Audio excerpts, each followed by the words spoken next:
There we go. Hello, everybody, and welcome to another stream. I am Psychic, and I am here. We're going to be doing my favorite activity, reading. Here, I'm actually just going to hop right over to I'm going to hop over here. So yes, today we are going to be reading the third, or I guess only fourth, interactive FNaF novel, Escape the Pizzaplex. If you weren't here for VIP the week before or Return to the Pit, basically, I'm going to be reading this. I'm going to be giving my thoughts as I read it. And then you guys might help me decide what path to take. I've heard that this is the last interactive novel. And if it is, that's a little sad. But, I mean, I think so far... the week before has been the best one. But we will see. Alright, I'm not really going to waste any more time. I am late to this. Normally I read these on the day they come out. But it came out on April 1st. And I was doing lots of streams that week. And then I got unmotivated. And then I had to take a small break from streaming. But yeah, anyway, we're going to keep going. We're going to keep going. Okay.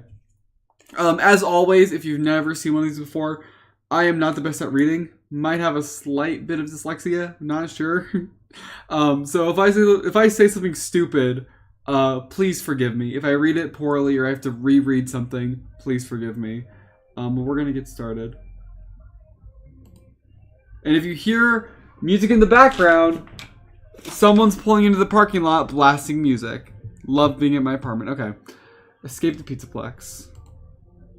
Oh, okay, so it is like, Return to, the week before where there's actually nights. So I... Already looking pretty good. Oh, you're also dyslexic, Asher? I don't know if I'm actually dyslexic or if I just suck at reading. But we joke about that I'm dyslexic. Okay. Introduction. You are Cassie, a kind-hearted and adventurous young patron of Freddy Fazbear's Mega Pizzaplex and human best friend of Gregory, a precious boy with a penchant for getting into trouble. Lately, you and Gregory have taken to hiding in the Pizzaplex after hours in order to play once everyone else has left. You enjoy animatronics more than you like other kids your age, especially Roxanne Roxy Wolf, who has been your idol ever since she came to the rescue of your birthday party that no one showed up to and made it the best birthday you've ever had. Like Gregory, you have a fondness and aptitude for computers and have an intimate understanding of the Pizzaplex and its workings. Thanks to your father's work as a fast technician, this means you and Gregory know exactly how to take advantage of all the fun options the Pizzaplex has to offer at night. Sure, it gets a little weird once all the people are gone and only the animatronics and bots are left, but weird is just another term for cool, right? Be careful though, security's gotten much tighter lately due to Gregory's mischief. Management has splurged on renovation along with adding keypads and intercoms. Tonight, Gregory says he has a special idea for what to do, but he insists that it has to be a surprise, which you're willing to go along with, you think. As much as you enjoy your time at the Pizzaplex with Gregory, he can be known to take things a little far sometimes. Still, you wouldn't want him to think you're not up for whatever plans he has in mind. As Gregory's games play out, you'll have many choices to make, which will lead to various outcomes. If you find an item that might help you during the night, write it down for later. But first, you have an important decision to make. Okay, so... prequel to Security Breach and Ruin? I guess. I don't know anything about this book. I know it's been out for like 2 weeks, but I don't really know anything. Could this be a big old April Fool's joke? I don't think so. Nixie, this is the best interactive novel out of all of them, only because my boy Monty is on there. Fair enough. Okay, so we can do easy or normal difficulty. We're going to do what we always do, and we're going to go on normal. But if we are on easy, we'd have flashlight, a Bonnie keychain, and a food service key card. We'll start on normal. Okay. Night 1, so we have nothing. It's finally closing time at Freddy Fazbear's Mega Pizzaplex. Shrouded behind a thick pillar in the dark corner, you and Gregory hide and wait for the last of the Pizzaplex patrons to trickle out the front entrance. After a while, the last of the families leave carrying their arcade prices and half-empty plastic souvenir cups, and the heavy door snaps shut, locking after them. A few cleaning bots appear, sweeping through to gather up all the dropped popcorn and discarded candy wrappers as the lights dim, leaving only the neon signs to cast their sharp, vivid glow across the main lobby. It gets quiet. So quiet you can hear the faint buzz of those lights. Gregory is breathing where he hides beside you. "Everyone's gone," Gregory finally says. "Let's go." He moves deliberately but silent. There's still security bots roaming around after all. And you follow, staying close and keeping an eye out as you cross the lobby and head for the stairs that lead up to the main stage area. You pass the giant Freddy fountain and the lobby center, being careful as you travel.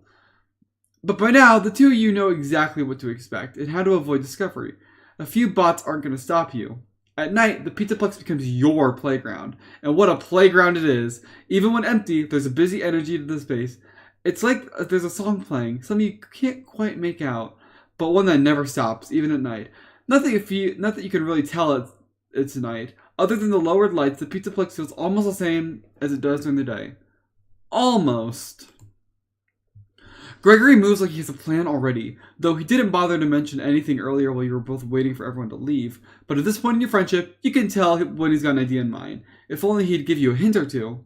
Where are we headed? You ask. Shh, he says, but just as for you to keep following.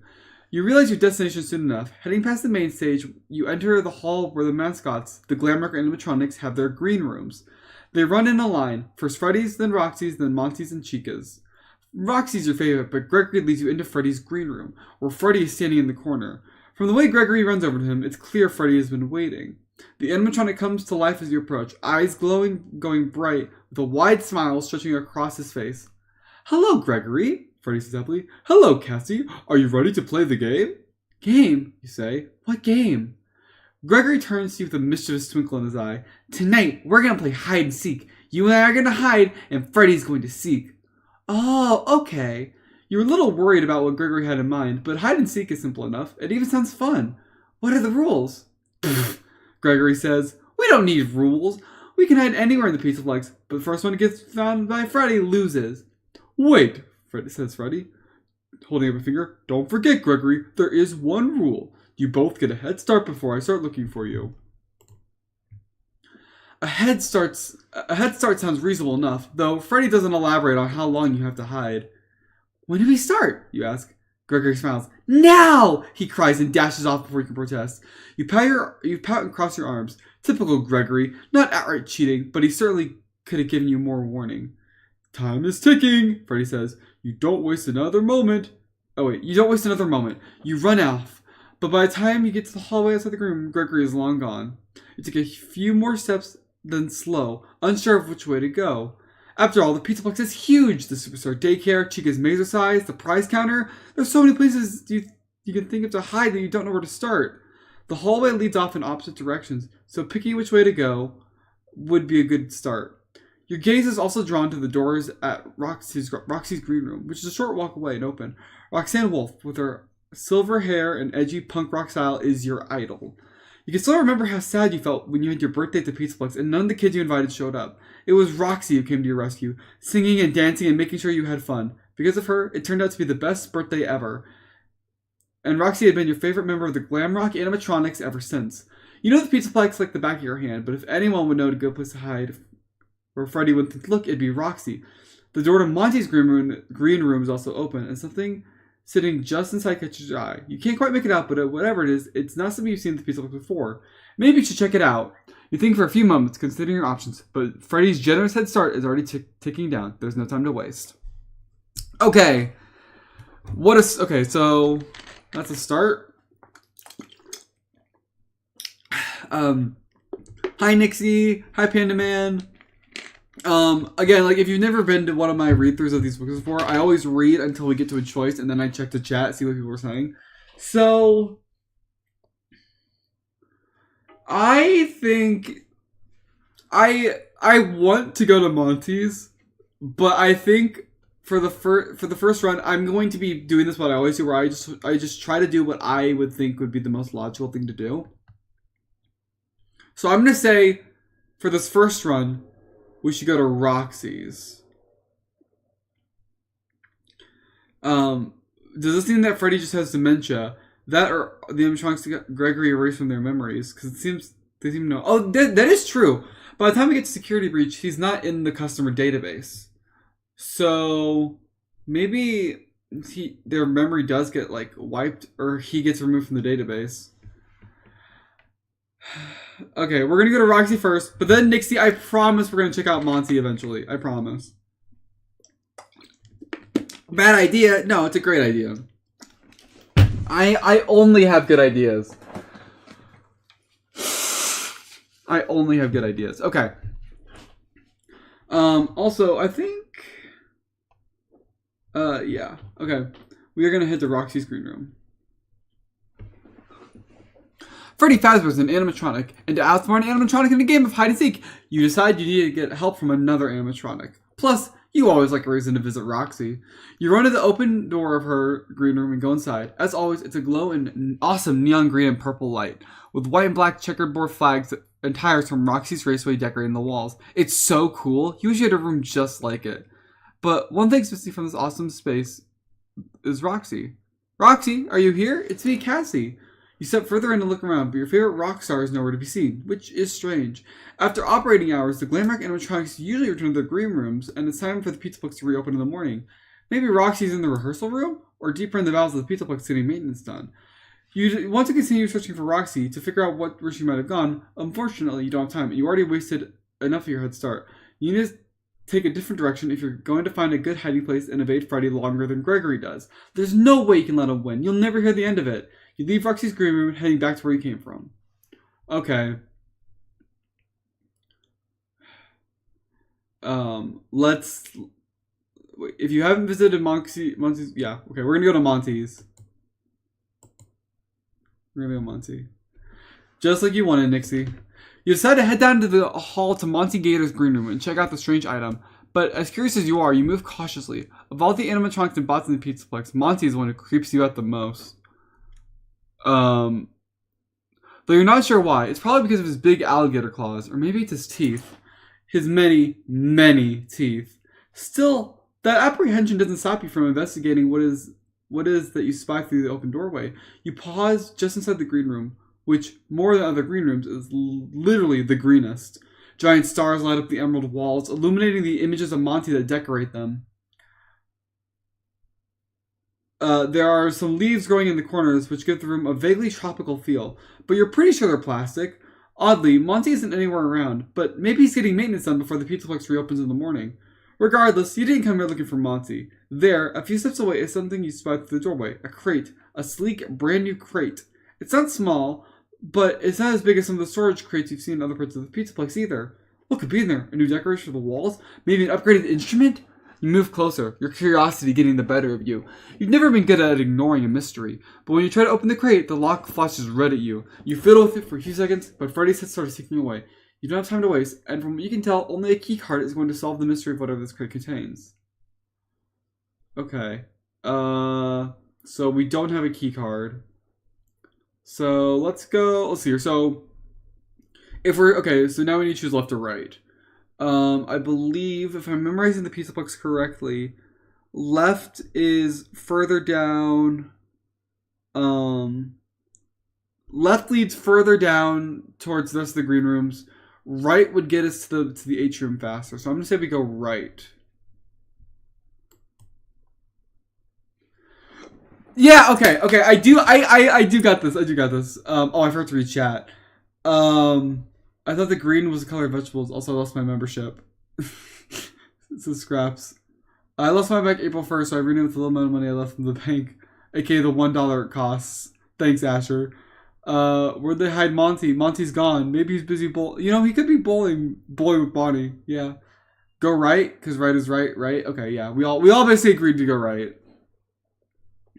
After some thought, you decided to take a right down the hallway and head back to the Pizzaplex atrium. There, you pause to think again. There are so many areas to choose from, any one of which could be a good hiding spot, and it's hard to decide where Freddy would be the least likely to look for you. A part of you still wants to look for Roxy and ask her opinion, but you don't want to turn back now. You wasted enough of your head start as it is, but thinking of Roxy gives you a good idea. You're going to hide in Roxy Raceway. The neon purple drenched go-kart track is one of your favorite places to hang out with Pizzaplex. Mostly since it's Roxy's area, but with all the cars and garages and such, there's be plenty of places where you can avoid Freddy. Hopefully Gregory hasn't had the same idea. You head to Roxy Raceway, making your way through the reception area. Like before, you're almost overwhelmed by the choices available to you. You could stay close to the entrance to find a hiding spot in the reception area, or you could head down to the racetrack area, where there are go-karts and garages. What would Roxy do? You stand at the rail, considering your options. For so long, you jump a little when you hear Freddy's booming voice. "Time's up!" he said excitedly. "Ready or not, here I come!"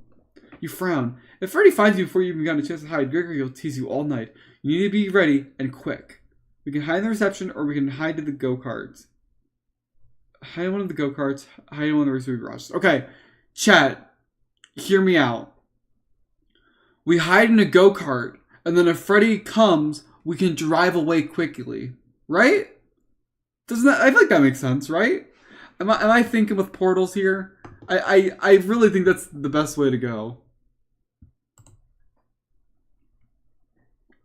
You rush down the stairs to the raceway. There's not a second to waste. You're careful, though. All the people may have been gone from the Pizzaplex, but there are still cleaning and security bots around.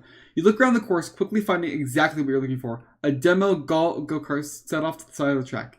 It looks a little small to be a hiding place. When you reach it, you breathe a sigh of relief. There's a perfect amount of room for you to get in and hide if you scrunch down and pull yourself into a ball. Best of all, once you do that, you'll be totally invisible, and there's no way Freddy will think to look for you in such a tight space. You climb into the car, arranging yourself until you fit in a comfortable way. Well, mostly comfortable. Then you wait. As time ticks by, your perfect hide-and-seek spot grows less and less comfortable. Still, it's a good place to hide, so you do your best to adjust to this comfort, shifting your arms and legs as best you can when they start to ache. You're in the middle of one of the re-races when you hear a noise coming from somewhere out in the raceway. You freeze.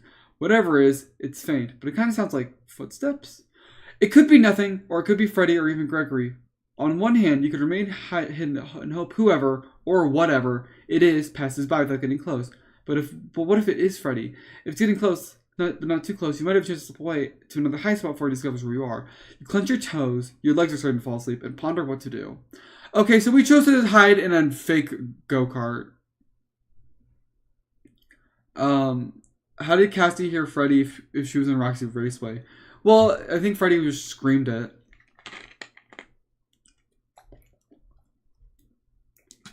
I think if we peek out, we die. I think if we peek out, we die. Or lose, or whatever the punishment is in this game. I'm saying we remain hidden. Yusai seems wiser to remain hidden. You're not going to lose to Gregory just because Freddy managed to spot you peeking from within the go-kart, even if it is getting more uncomfortable with every passing minute. The noises grow louder, then... Cassie... Gregory... Where are you? It's Freddy for sure. Good thing you weren't tempted to accidentally reveal yourself, you grin. Freddy's moving through the raceway, obviously searching for you, but it doesn't sound like he's heading in your... Crash! You jolt at the loud noise coming from nearby. Cassie! Gregory! This time Freddy yells your name, and like earlier, it doesn't sound like he's having fun. He almost sounds angry. Your heart starts to pound as you hear more loud crashing sounds ensue as if things are being thrown about. You also hear increasingly large growls from Freddy. You're too afraid to look, but from what you can make out, it sounds like he's becoming more and more agitated. This was supposed to be a game. Something must be wrong with Freddy. You're not going to destroy yourself now. You can wait till Freddy moves on, then go find Gregory. Freddy listens to him more than he listens to you. Gregory will know what to do. Increasingly nervous, you scrunch down even more, but as you do, a spasm grips your leg, your nearly asleep leg. You accidentally kick out, your foot banging against the side of the go-kart. Uh-oh. But the Pizzaplex is massive. I don't think noises work like that. It's like you're making Freddy sound like an old man. Well, I can't do a good Freddy impression. If you want a good Freddy impression, Jay should have joined the stream, but he didn't join. I think he might be like, yeah. Cause I don't know. Maybe I'm not good at Freddy impression. I'm not good at impression. Okay, let's just get this like straight. Let's get this straight, chat. I am not good at impressions, like at all in general. I can't do them for the life of me. So you're gonna have to suck it up. Also, yeah, I'm probably dead. We'll see what happens.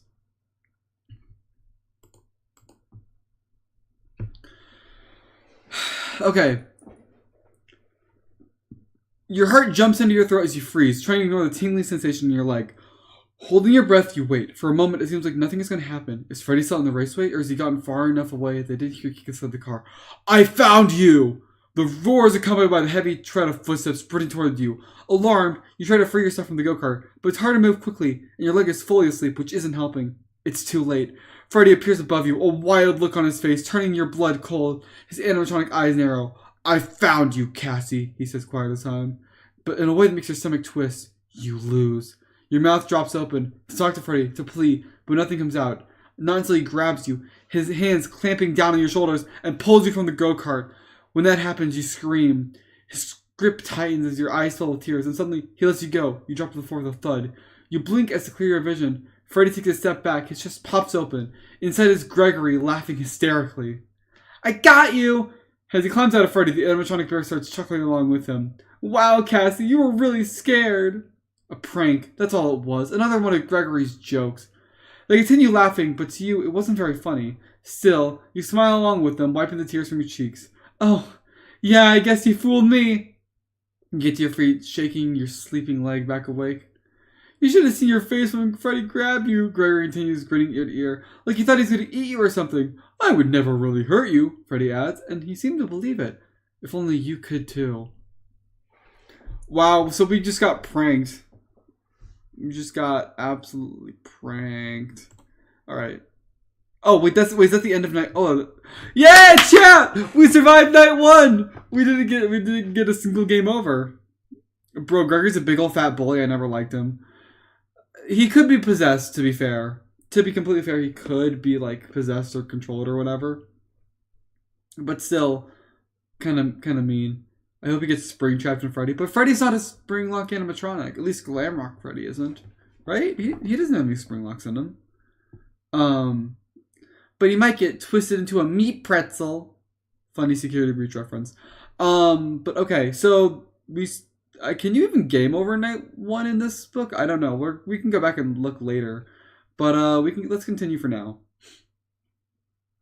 The entrance to the Pizzaplex snaps shut, locking after the last patrons leave. Once again, you and Gregory emerge from your hiding place, ready for another night of hijinks. Gregory seems in high spirits, but after what happened last night, you're feeling nervous and a little reluctant as he leads you back to the Glamrock's band green rooms. Don't worry, Gregory reassures you as you head up the lobby stairs. No tricks tonight. We can play a real game of hide and seek. You slow down as you get close to Freddy's green room. I don't know. Why don't we play hide and seek alone tonight, just the two of us? Whoever hides from the other the longest wins the game. Gregory scoffs. What fun is that? Besides, he passes by Freddy's room without going in. I've already set tonight's game up. He turns into Monty's green room and heads over to the animatronic who's leaning against the wall. The Glamrock Gator appears to be waiting for the two of them. You hesitate in the doorway. What do you mean? Gregory grins. Freddy's taking the night off tonight. Tonight, I programmed Monty to play with us. We'll hide, he'll seek. You look at Monty who grins. I'm ready to rock and roll, Gregory. Let's do this. He gives you 2 scaly thumbs up. You consider the proposition. It would be fun playing a real game of hide and seek in the Pizzaplex, but it's hard to forget last night. No tricks? No tricks, Gregory promises. Okay, you agree. Great, give us a head start, he says to Monty. Then to you, come on. He grabs your arm and pulls you back into the hallway. Where should we hide, you say? How about Monty's Gator Golf? Maybe he won't think to look in his own part of the Pizzaplex. Gregory rolls his eyes. No way. I have a much better idea. We should go hide in Bonnie Bowl. Without waiting for you, he dashes off, leaving you unsure whether to follow or hide on your own. Wait! You call after him. What if we hide together someplace Monty never goes, like the backstage office where the stage controls are? Okay. So now we're against Monty. So Gregory already knows how the inside of Freddy works, huh? Adding all this extra story is sort of confusing to SB itself. Hide it alone in Monty Bowl. In Monty Bowl, Gregory can hack the Glamrocks. We don't need Gregory. Why couldn't he do all this in SB? Does Gregory also have dementia? I don't know. To be honest, chat, I don't know how this connects to security breach yet. But you know, maybe it'll be explained. So for the actual story, I think, honestly, I don't want to lose track of Gregory again after that stunt he pulled last night. So I say we follow him this time. Gregory doesn't wait for you. After thinking a moment, you rush towards Bonnie Bowl. It's not your first choice for a hiding place, but it's where Gregory wants to go. And you stick close to him, it's unlikely that he can pull off any more pranks like last night. Exactly. You try to catch up, but there's a pair of security bots in the Pizzaplex lobby which you have to avoid. It delays you. And you make it to Bonnie Bowl just in time to see Gregory at the opposite end of the entrance atrium, heading to the bowling area. You go that way too. As much as Roxy Raceway is your favorite part of the Pizzaplex, you do like Bonnie Bowl. It has a cool vintage look, and also is home to the best ice cream. Gregory! You call after him as loudly as you dare, afraid to draw the attention of the bots. Or worse, Monty. Wait up! Either he doesn't hear you or he doesn't care because he goes directly for a door down the far end of the lanes. You think it leads to the area behind the bowling lanes where the pins get reset. It's a good place to hide, and you're a little bummed that Gregory thought it before you did. He opens the door and goes in, letting the door shut behind him. Once you reach it, you try to follow, but it's locked, and you don't know the code for the keypad beside it. You pound on the door.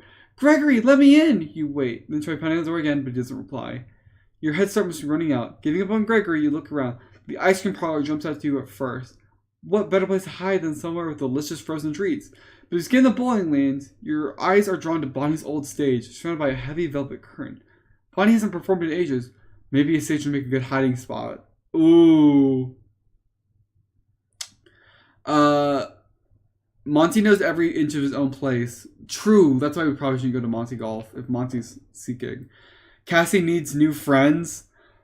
Honestly, yeah. I mean, yeah. I want to go to Bonnie's old stage, personally. You're curious about Bonnie's old stage that you wander over to it. It's surrounded by a velvet curtain with a sign that says the attraction is temporarily closed, which has been there for as long as you can remember. Dust tickle your nose as you pull aside the curtain, letting what little light there is from the neon signs fall inside. The small stage is empty, save for more dust and a few stray discarded napkins. But a door at the back wall draws your attention. Even from here, you can tell that it's locked, with no indication of where it goes. Strange, you think. But there's no time to ponder it. There are noises behind you, coming from the back towards the entrance to the Bonnie Bowl. Oh yeah! Monty croons in his rough rock and roll voice. Here I come! Shoot! You aren't paying attention, and now you're almost outside to find a hiding spot. Your options are limited with Monty nearly upon you. You could hide behind the curtain. Maybe Monty wouldn't think to check an area that's been out of commission for so long, or the only other option you see is a nearby trash can. If you're quick, you have just enough time to get the top off and climb in. Okay. I think it'll take us too long to get in the trash can. How come this Gregory is so different compared to SB? Why do they jerkify him up? You know, why don't we talk about security breach after this? Wait, Nixie, what did you say? Anywho, Alaska needs my superpowers. There's national microwave needs reheating. What on earth are you talking about? Well, anyway, we're gonna hide behind the curtain.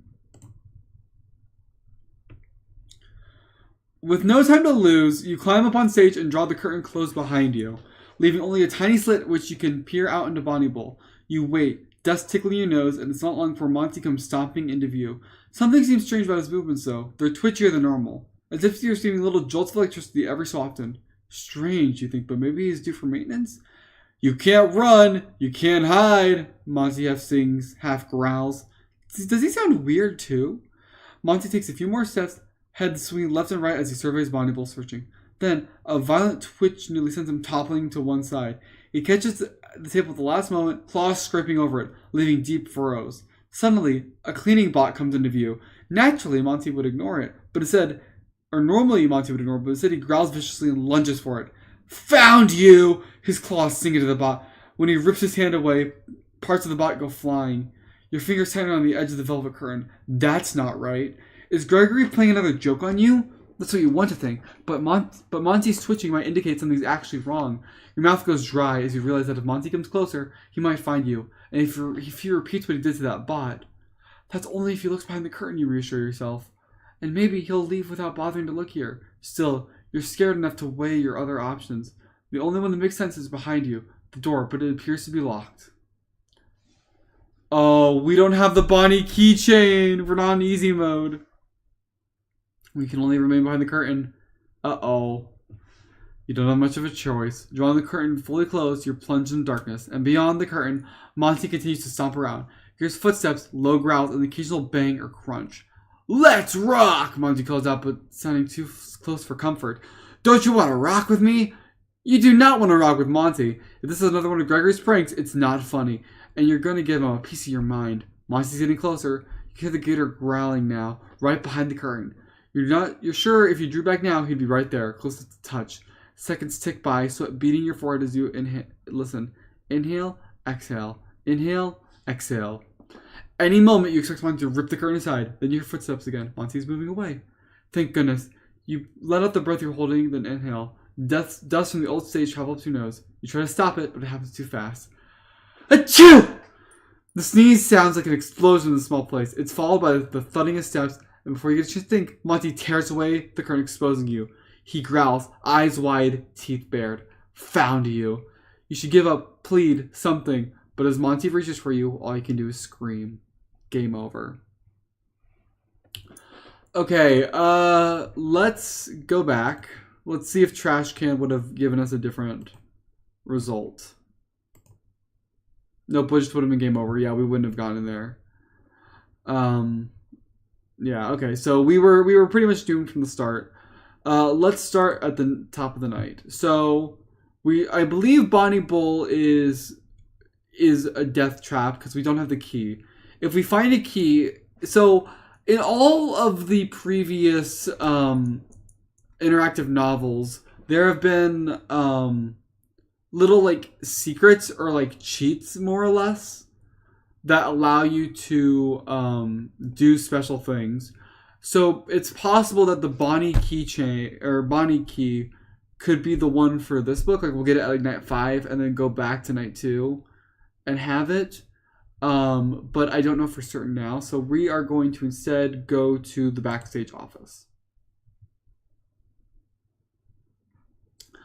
Upon hearing your suggestion, Gregory slows, thinking for a moment, which is a bit of surprise. He has a tendency to ignore your suggestions. The backstage office might actually be a good place to hide. Maybe Monty won't think to look somewhere so close to the green rooms. He suppresses a smile as he comes back. It's nice to be listened to for once. It's a short trip to the backstage office, but the moment you get inside, your mood sinks. There's no obvious place where two kids can hide. Maybe if you could get under the console that run along the wall, but if Monty thinks to check in here, he'll spot you right away, and there's nothing else to hide behind or in. You blush, wishing your suggestion had been better. Gregory scowls as he looks around. No way this is going to work. He doesn't bother to search any closer or discuss it further with you. He turns around and leaves. You hesitate, torn between taking the time to look around or looking around more or finding a place more promising to hide from Monty. And now Gregory isn't even around to help you decide. So we can go to Gator Golf or look further. We're already here, so I'm going to say we go further. You haven't given up on hiding in the backstage office quite yet. You do a sweep of the room, look over the control panels with their buttons and lights and switches. They are as tempting as candy. You wish the game had started so you could play with them instead. But Gregory isn't the only one who loves programming and techie stuff, but you aren't sure how long a head start Monty will give you.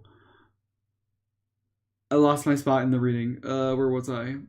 So there's no time to waste. Hiding under the console isn't going to work. You find a few promising panel doors set in the wall, probably for storage, but unfortunately they are all locked. As time ticks by, it becomes increasingly clear that this idea is a bust. You're about to head somewhere else when a shiny glimmer of red catches your eye. On top of the filing cabinet, someone has snatched a can of soda-roni. The night is long and you might get thirsty while you hide, so you take it. At least you got one thing out of your visit to the backstage office. You might as well head to Gator Golf. Okay, so Bonnie Bull is Death Trap. Here we can get a soda-roni. Okay. And I guess we're gonna go to Monty Gator Golf. Let me drink a bit more water. Remember, kids, stay hydrated. You bet Monty's Gator Golf is a much better place to hide than the bowling area or the backstage office area. You will prove it by winning the game of hide and seek. You pass by the green rooms. Again, Roxy isn't around, but your heart sinks a little. You miss her. Maybe once your game of hide and seek is over, Gregory will help you find her. But that's a plan for later. Right now, you need to focus on finding the best place to hide in Gator Golf, and proving that Gregory isn't always as clever as he claims to be.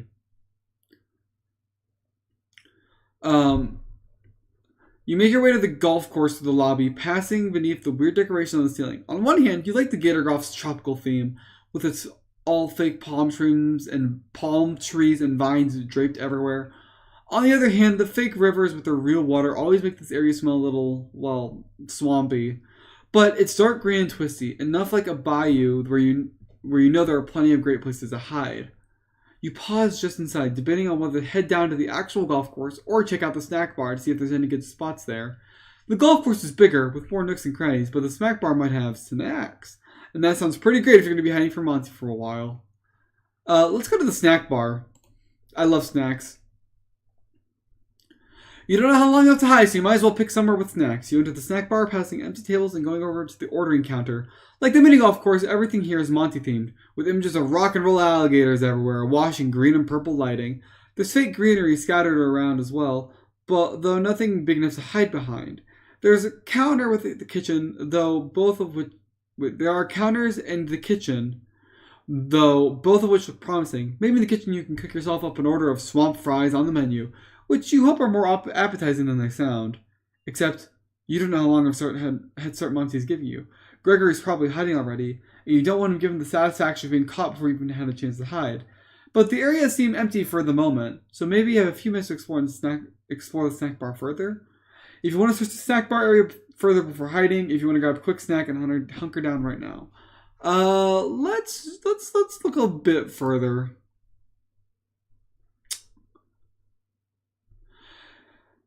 Okay. You can't resist the temptation to check the snack bar out further. Going on the corner, you peek in the kitchen area behind the snack bar. To your disappointment, there's nothing interesting. The usual food and production machine all shut down for the night. The only place to hide here would be the industrial-sized fridge. You don't feel like being cold while Monty searches for you. Giving up, you start to go back into the front counter when something from the floor catches your eye. The edge of a card is sticking out from beneath one of the prep tables. You pick it up. It's a food service key card. It doesn't seem like it'll do you much good at Gator Golf, but you keep it anyway, adding it to your bag in case it'll come in handy later. Then, you push through the kitchen area door, going out back to the front counter. Immediately you freeze. There are noises approaching at a chuffing sound that can only be Monty himself. You have to hide quick. There aren't many options. The best you can see that's quick and close is a snack bar counter. Not a great spot, but you don't have a choice. Monty is getting nearer. You duck behind it as footsteps approach, wedging yourself among the shelves of snacks as quietly as possible. Monty is extremely close now. You can hear the heavy tread of his steps, but you can't see anything from behind the counter. Eventually you hear muttering too. Definitely Monty's voice, but you can't make out what he's saying, only that it sounds odd. After a minute or so, Monty seems to move on. It gets quiet again. At least as quiet as Gator Golf ever is. You almost wish Monty would do something loud so you know if he's close. Your hiding place isn't exactly comfortable, and if he's gone, it might be a good idea to find a better one. Okay. Let's not leave our hiding spot. The way Monty's acting, you don't want to... Okay, but we also have a key card now. That's good. We have to keep that in mind. The way Monty's acting... you don't want to risk him finding you there, so you remain hidden behind the snack bar. From down the course, you can still hear noises. Monty is stopping around, muttering as he does. Bang! Suddenly you hear a crash as if something's been broken. A squeak escapes you. You slap your hand over your mouth. Even though Monty must be too far away to hear you, more smashing sounds follow, along with Monty growls. This must be another joke of Gregory's, right? But given the danger and destruction, you're not willing to risk it. You decide not to wait around and give Monty a chance to find you. You are going to find Gregory. If he's pulling another prank on you, you're going to be furious, but you have to escape Gator Golf first, which means eluding Monty. He's still on the course, so your best chance is now. But should you make a break for it, run, giving Monty the chance to find you, or crawl your way out of the mini-golf area, which will be slower but less risky. The crashing continues. You need to decide. After office of bus, I'd say, and yeah, we're definitely right to not... Okay, I think we crawl, and if Monty starts to chase us, we run.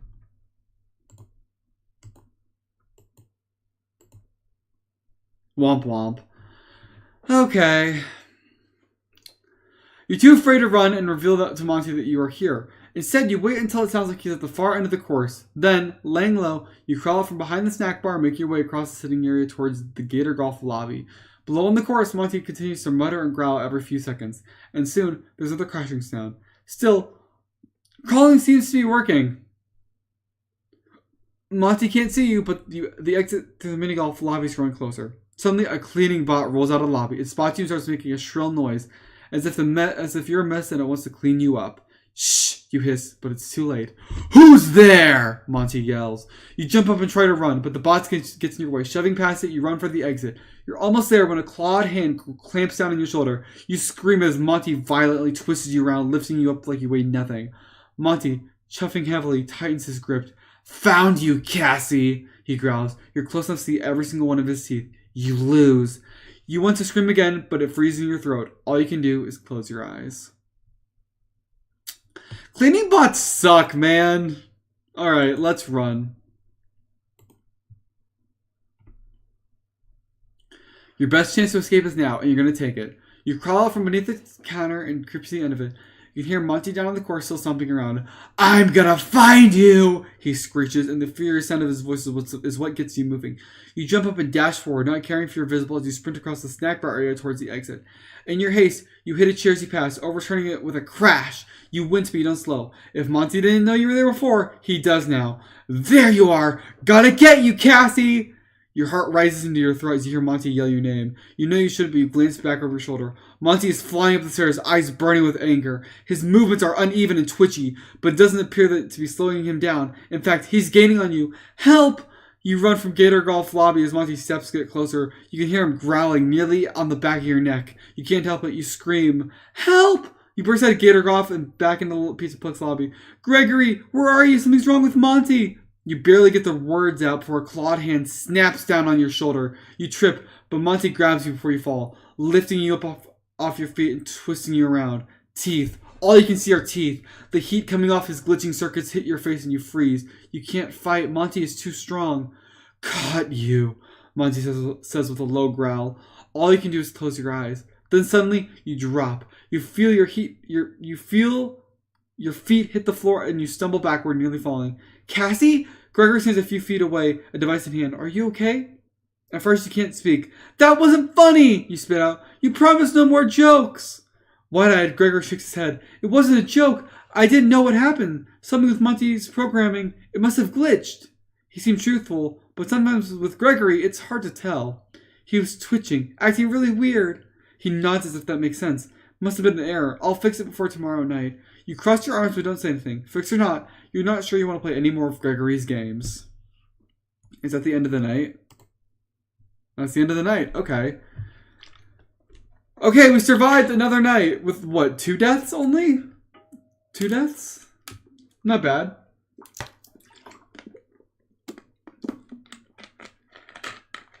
Alright. Night 3, baby. Let's go. It always feels a little weird being in the Pizzaplex when it's actually open and full of people. The crowds have started to thin out at closing time approaches, and your third overnight adventure begins. But there are still plenty of families milling about, playing games, picking out prizes, and scarfing down the rest of their popcorn and pizza. Oh, that sounds so good right now. I love popcorn and pizza. You're lingering with Gregory in a remote corner, watching as Freddy lumbers around the lobby, waving and snapping selfies with kids. If they only knew how much fun the Pizzaplex could be at night, when you have it all to yourself. At least it used to be fun. The last 2 nights have left a terrible feeling in the pit of your stomach.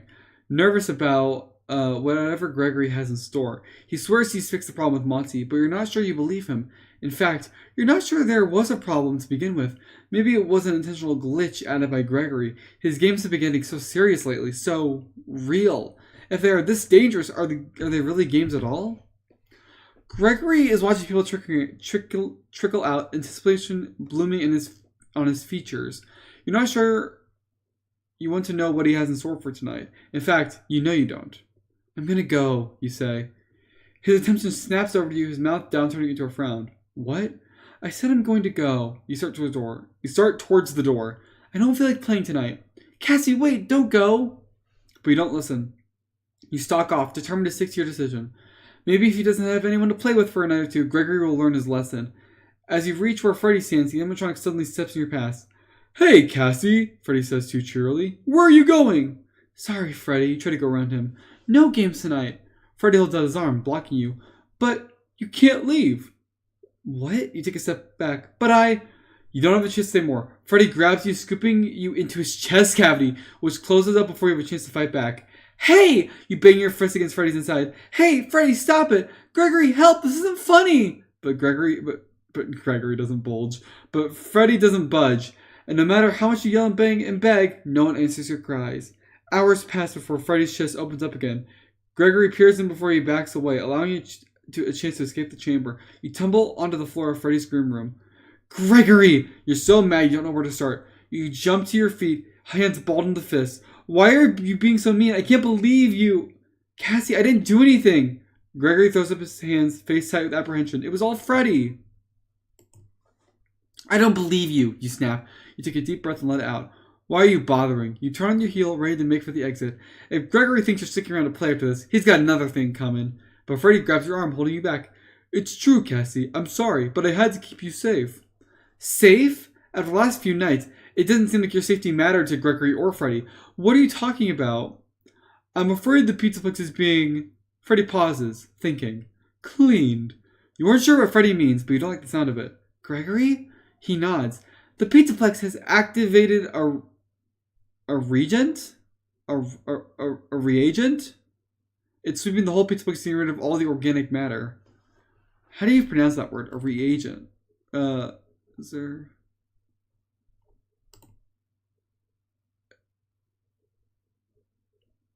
I guess it doesn't say. I'm gonna read it as reagent, but if that's wrong, let me know in chat.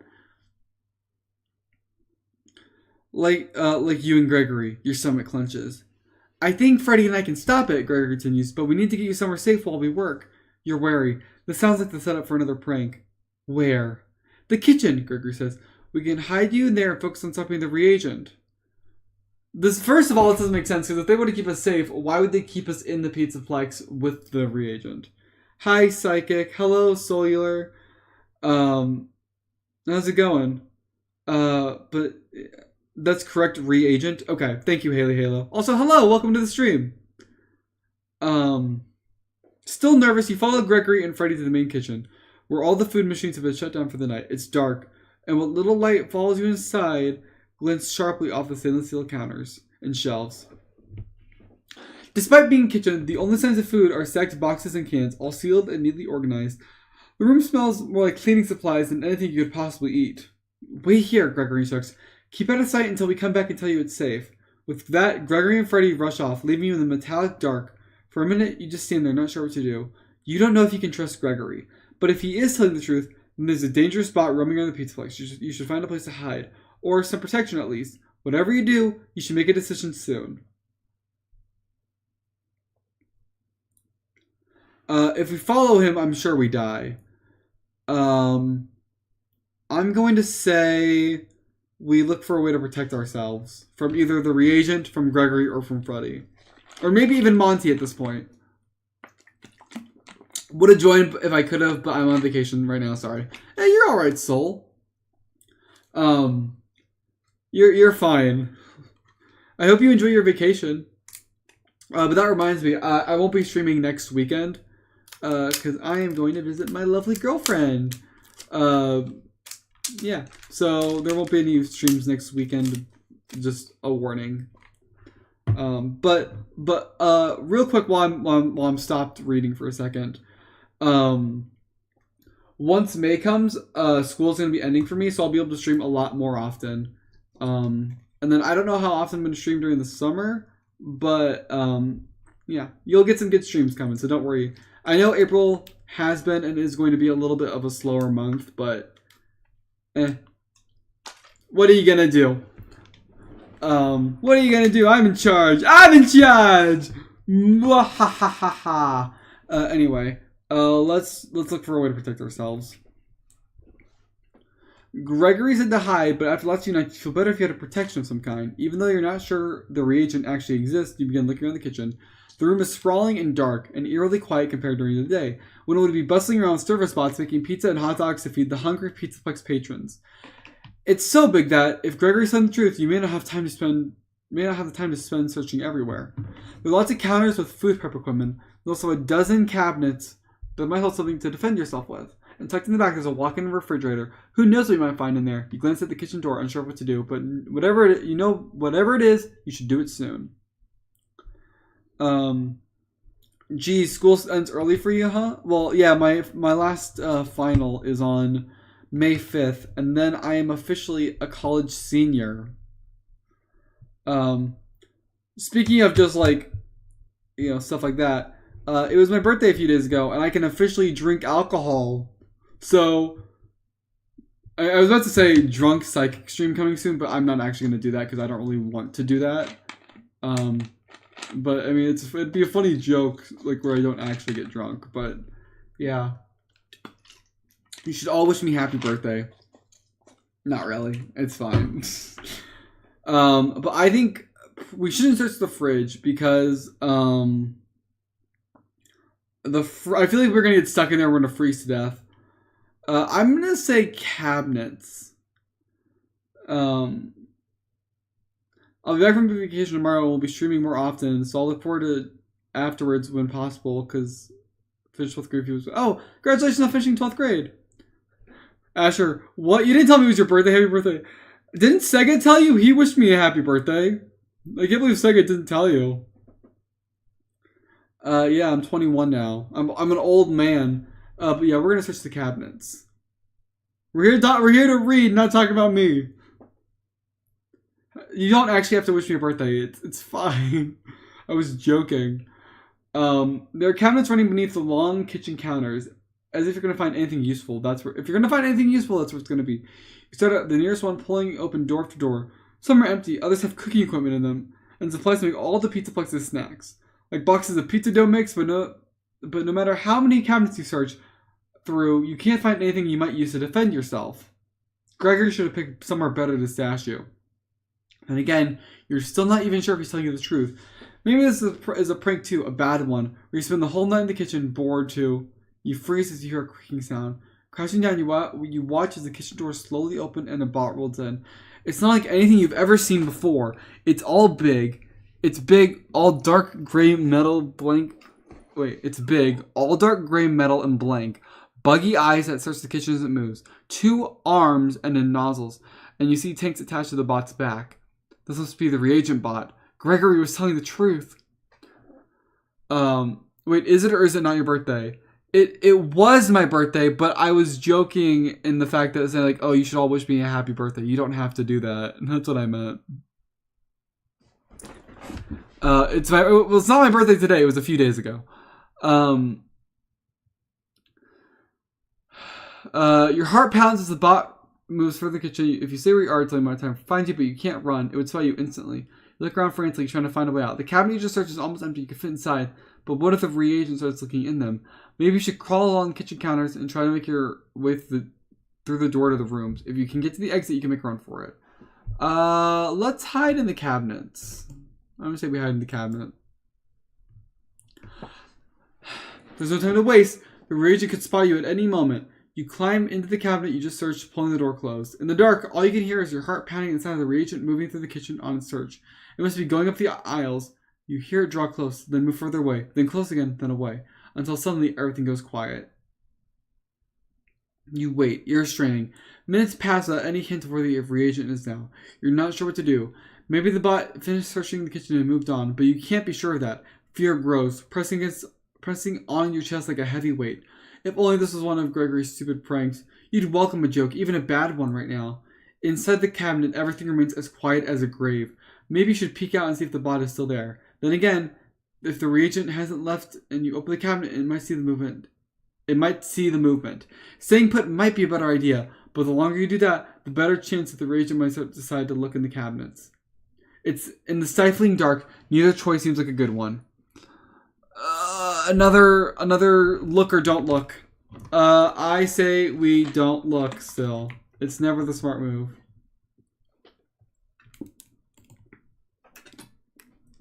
Never mind.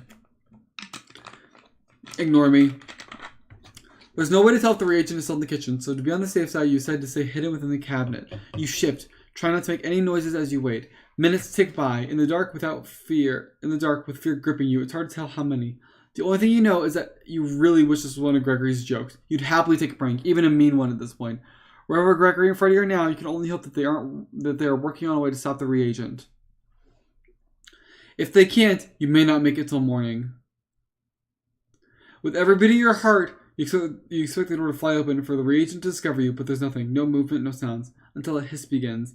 At first, you don't understand what it is. Then the smell hits you. A chemical and harsh, burning your nostrils and eyes. This must be the reagent's fumes. It didn't find you, but it's setting off the chemicals anyway. Smothered within seconds, you grab at the doors, but it's like your body doesn't want to work. You feel your limbs feel like they are 100 pounds each. You start coughing, as if a hand is around your throat squeezing. A different kind of darkness comes over you, one that drags you down, swirling with vertigo. Somewhere outside the cabinet, you hear a voice. You think you hear a voice, a familiar voice. Roxy? Then there's nothing. Okay, so I thought Okay, I didn't realize how the reagent worked. I thought it would be like a flamethrower, to be honest. It would see you and just shoot you with fire. If it's a chemical gas, which they might have said chemical gas, I might not have been paying attention fully. If it's a chemical gas, we should definitely just run.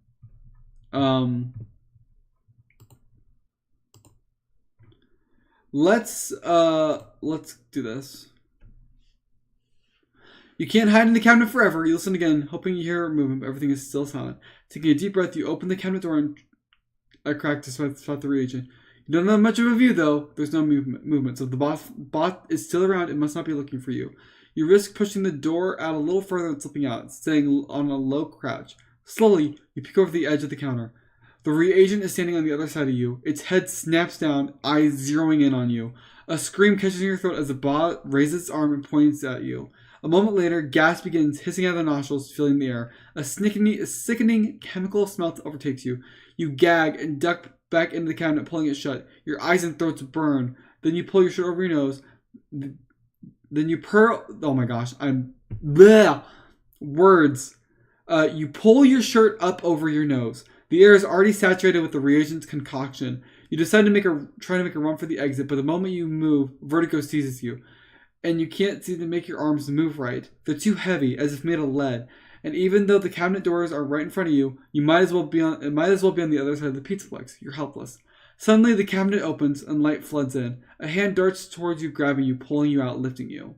You blink, eyes flooded with tears, and briefly you see a face you recognize, a face you love, Roxy. Then everything goes dark. Oh, that's it? Okay, we're jumping to night 4? Happy belated birthday, Sai. I just got back. Thank you, Haley Halo. You thought this was Flamethrower Bear Endo? I don't know what I thought. I didn't realize it was a chemical gas animatronic. Cassie. Cassie, wake up. You open your eyes. Fear sends you bolting upright, thinking the reagent is still nearby. But once you blink the sleep from your eyes, you realize what you're seeing is purple and green light. Not the darkness of the kitchen. You're in Roxy's green room. And standing above you, staring down with concern, is Roxy. What? Your mouth feels as dry as sand, making it hard to talk. But Roxy hands you a can of Fizzy Faz. You sip it slowly, washing away the lingering taste of the reagent's chemicals. Your throat still burns a little, but the drink helps. Wow, we really just got to get gas bombed. Thank goodness you finally woke up, Roxy says. Confused, you blink at her. But also you're happy and relieved to see Roxy. You can't help but feel safe around her. What happened? I rescued you from the reagent, Roxy steps away, wringing her hands. You inhaled some of the chemicals, but I got to you soon enough. Still, you've been asleep all day. So it's night again. You swallow the last of your soda, trying to process what happened. Where are Gregory and Freddy? Did they even care that the reagent almost got you, or did the reagent get to Gregory first? I don't know, Cassie. I only found you. What about the reagent? You don't like how Roxy glances around uneasily. It's deactivated for the day, but now that it's dead again, it's going to continue with its program until all organic matter in the Pizzaplex is, she pauses, dealt with. After what happened last night, the last thing you want to be is dealt with. If only Freddy had let you leave the other night, you wouldn't be in this mess. And what happened to Gregory? If Roxy hadn't seen him, he might be in trouble. But there's no way you can search the Pizzaplex for him with the reagent active. Wherever Gregory is, he's unfortunately on his own. Roxy, you say, I need to leave the Pizzaplex. Will you help me find a way out?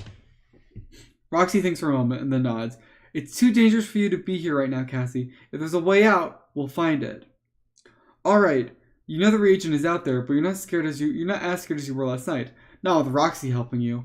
With her, you feel like you have a chance, but that doesn't mean you don't need to be careful. With the threat of danger still lurking around the Pizzaplex, you're going to have to be smart in order to escape, and not give the reagent a chance to corner you. Let's go. With Roxy on your heels, you start for the door. It would be a good idea to move slowly, making sure to search as you go. Then again, maybe it would be better to figure out exactly where the reagent is so you can avoid it. There are monitors in the backstage office. If you check there, you might be able to see where the bot is. You glance back at Roxy, who gives you an encouraging smile. You smile back, but even with her backing you up, you start to feel vulnerable again. The reagent is really dangerous. You feel better about traversing the Pizzaplex if you had some sort of defense. Except, you're not sure where to look for something like that. The crate you saw earlier in Monty's green room occurs to you. Maybe you should check it out again in case it has anything that can help you. No matter what, you've had enough of the Pizzaplex. It's time to find a way out. Okay, so we don't have a clearance key card. I say we go to the backstage office first. Why doesn't Fazbear Inc. just fund the military? Maybe they do. Maybe they do. You don't know. I'm gonna sneeze. Oh, that's so unsatisfying. No! Sorry, I thought I was about to sneeze. Let's look for the monitors.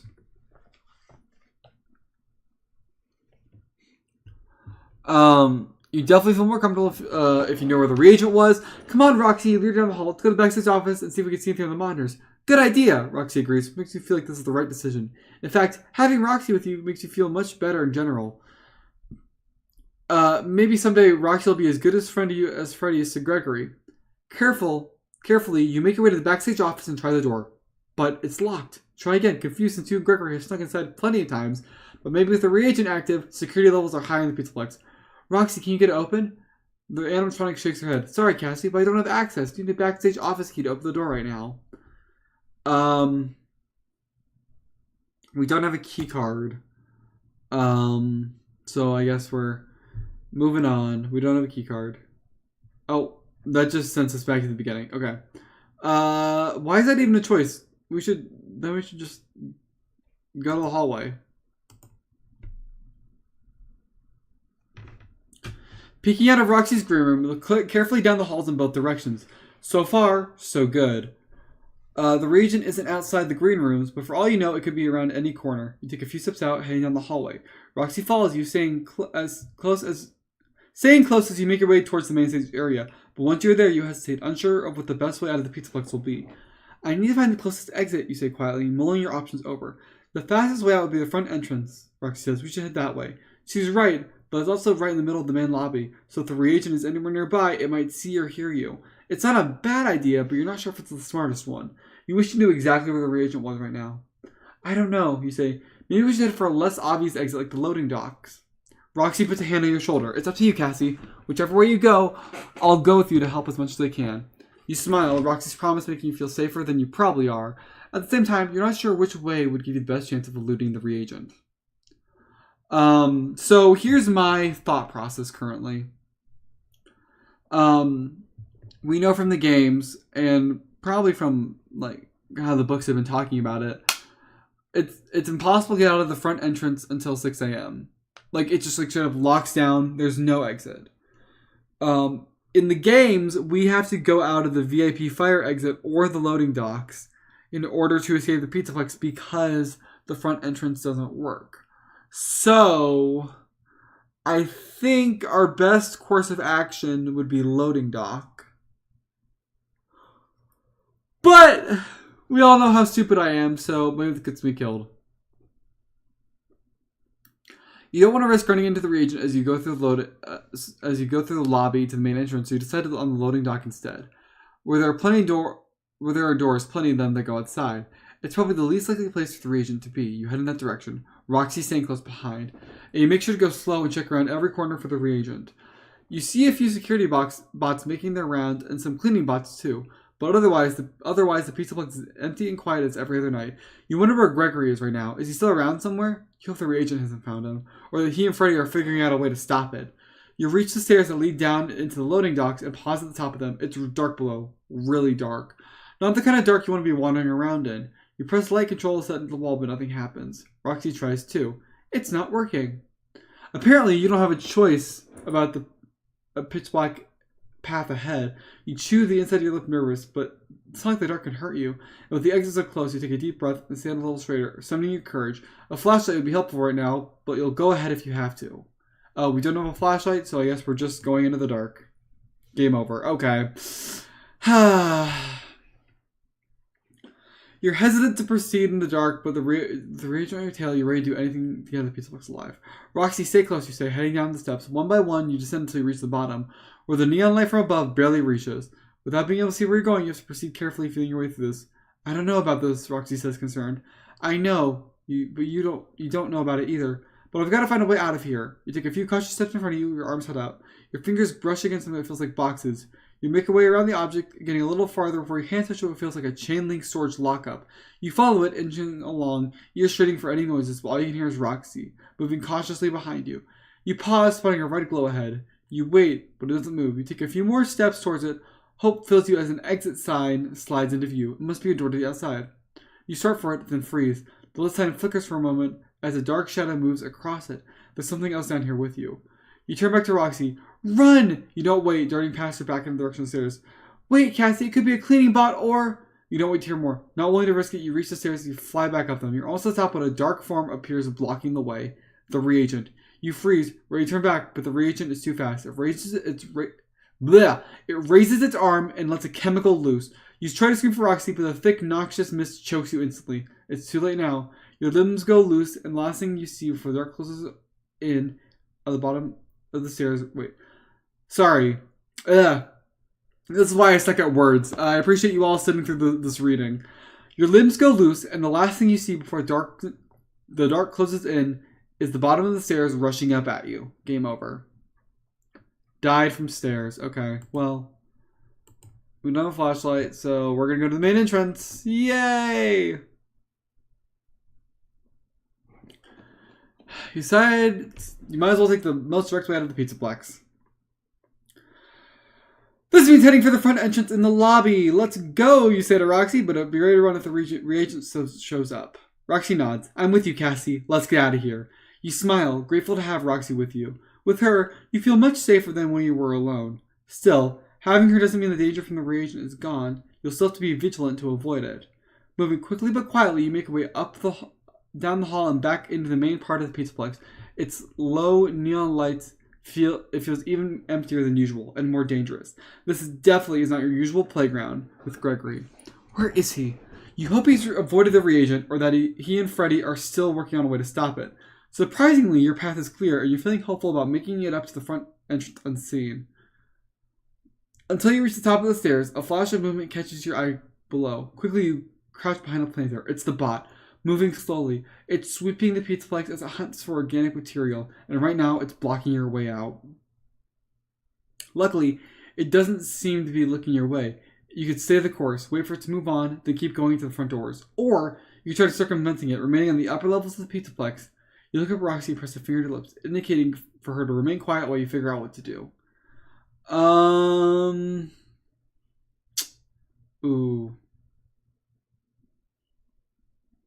Scraps. I wonder if FNaF AR would have had like military variants of the characters, like military skins. I mean, they had American Freddy, so they basically did. Let's try circumventing the reagent. You definitely can't go down the stairs with the reagent in the lobby, so you decide to stay upstairs and try to go around the murderous machine. You wave a hand at Roxy, who follows quietly as you leave the stairs behind to look for another way down to the front doors. But you don't make it far before you come across another shocking sight, Gregory and Freddy. To your surprise, they're right on the open in the prize counter, surrounded by all the Pizzaplex's stuffed toys and animals. You start to cry out to Gregory, but Roxy puts her hand on your shoulder, stopping you. It doesn't take long to understand why. You can't hear what they're saying, but Gregory and Freddy appear to be arguing. Freddy is looking angrier and angrier with each passing moment. Then suddenly, he roars and raises his arms, claws out. Cassie, don't look! Roxy grabs you, pulling you close so you don't see what follows. But even though she shields your eyes, you still hear the scream that emanates from Gregory. You struggle against Roxy, you find that you can kill, but you turn back, a horrible sight awaits Gregory, totally limp in Freddy's arms. You stifle a scream, retreating a few steps. You know you should run to get away. You should run to get away from Freddy, and whatever madness has gripped him. But if you run, he might spot you. There's some planters nearby. If you move quickly, you can hide behind them. Whatever you do, you need to do it quickly. So, wait, did Freddy just kill Gregory? Let's hide. Maybe Roxy can talk her way out of this. There's no time to waste. Pulling Roxy over to the cluster of planters, you duck down before Freddy looks your way.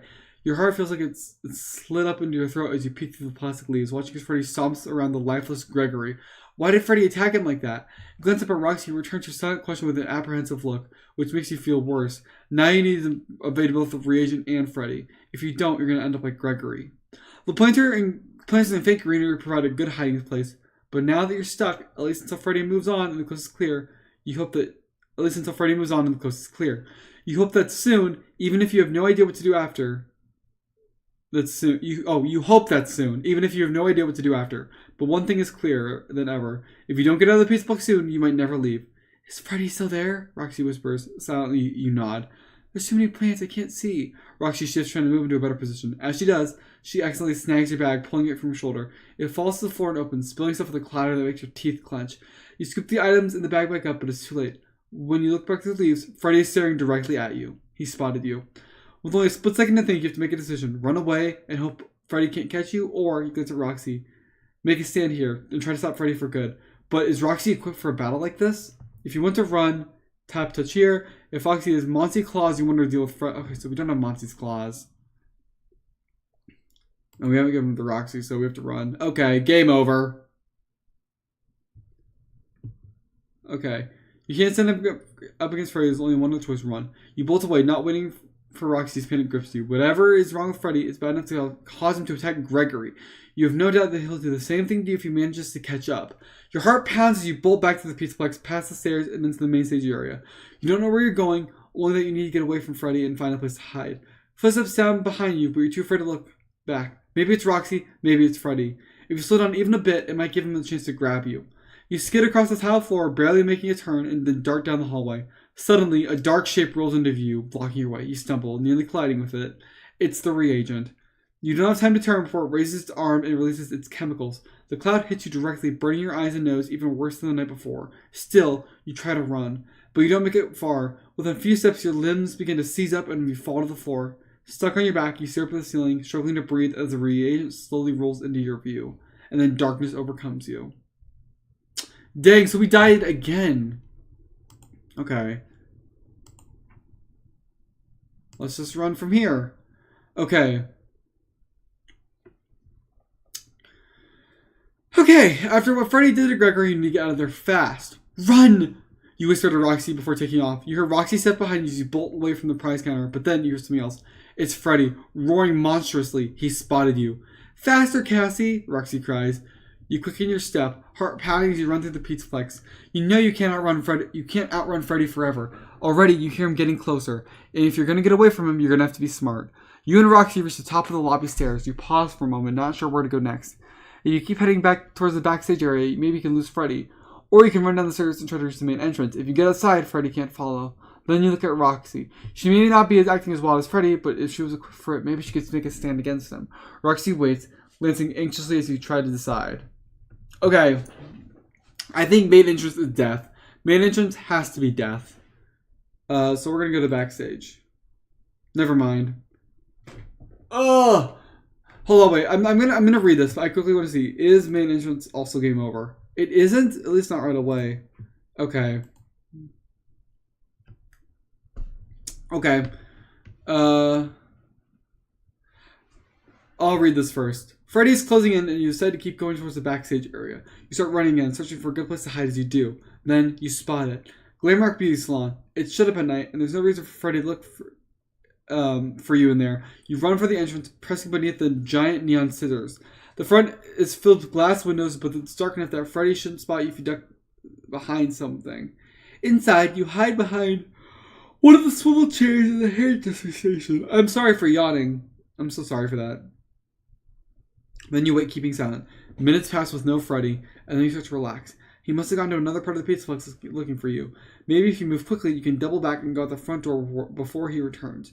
You wave to get Roxy's attention, gesturing for her to go closer to the window and make sure Freddy isn't in the view outside. But she doesn't understand. She shrugs, her arm catching the edge of a table covered in hair product. As she does, the bottles and jars clatter to the floor. You duck back down behind the chair. Did Freddy hear that? Your heart drops as you hear a sound somewhere outside the salon.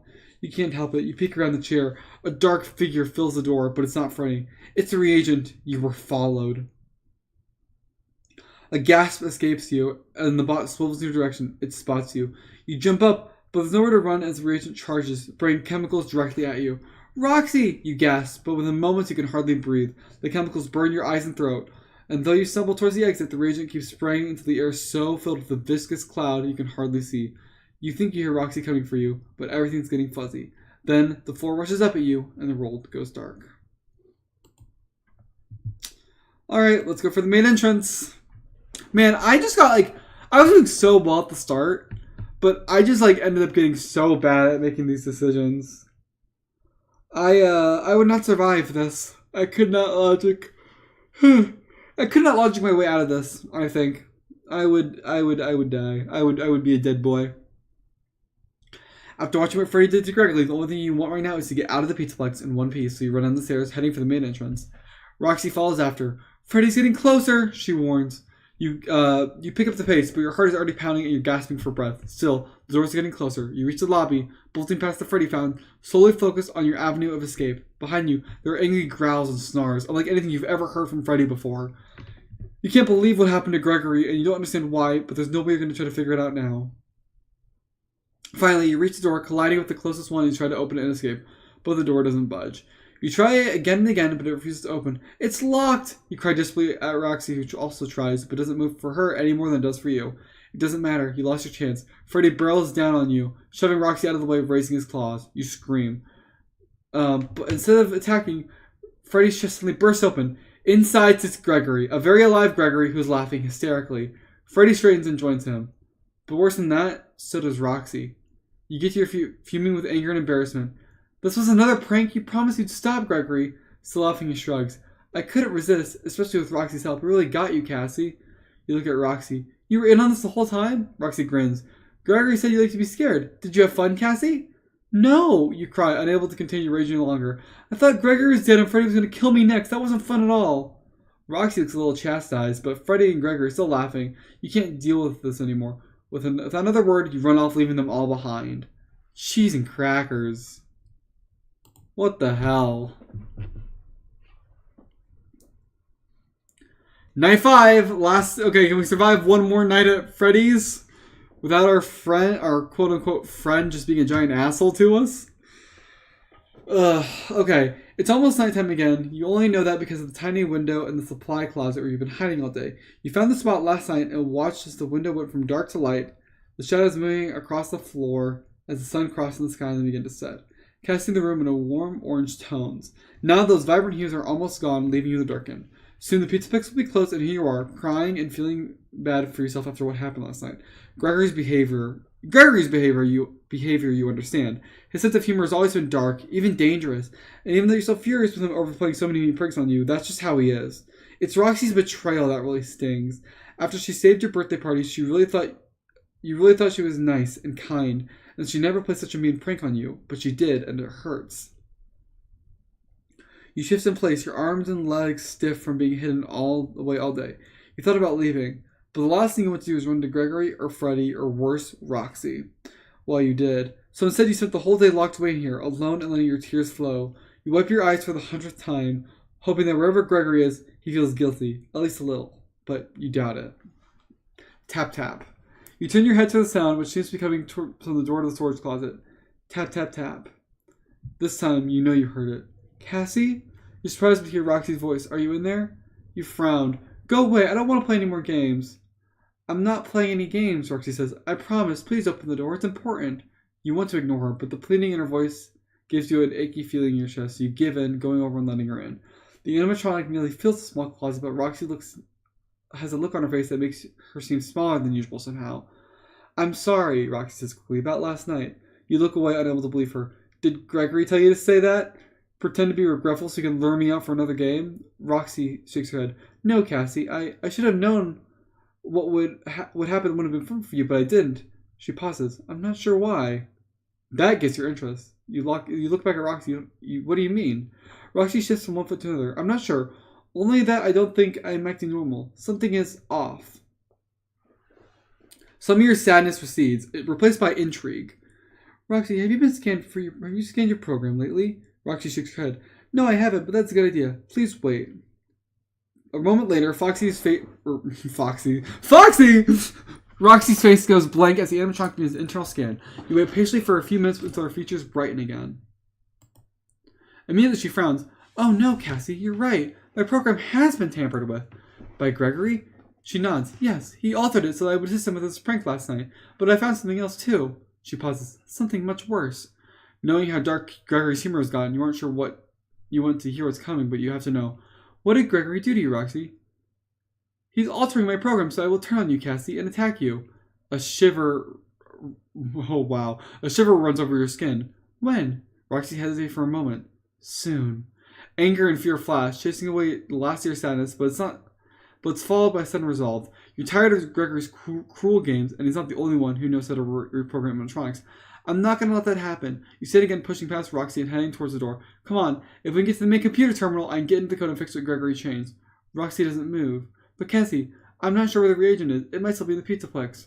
Whatever Gregory has done to Roxy, there's no time to waste on undoing it. But Roxy has a point. If the reagent is still around, you need to be careful.